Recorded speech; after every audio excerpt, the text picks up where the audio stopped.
আমার ভিডিওটি যদি ভালো লাগে তাহলে একটি লাইক এবং শেয়ার করবে।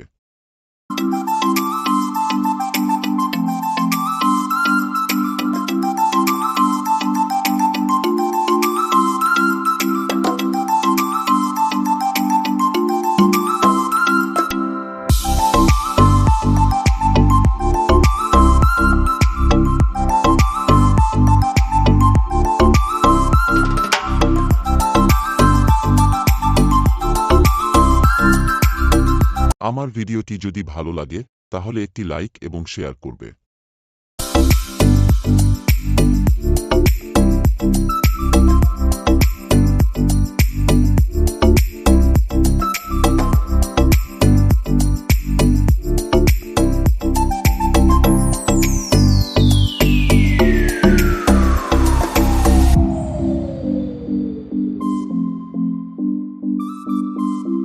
আমার ভিডিওটি যদি ভালো লাগে তাহলে একটি লাইক এবং শেয়ার করবে।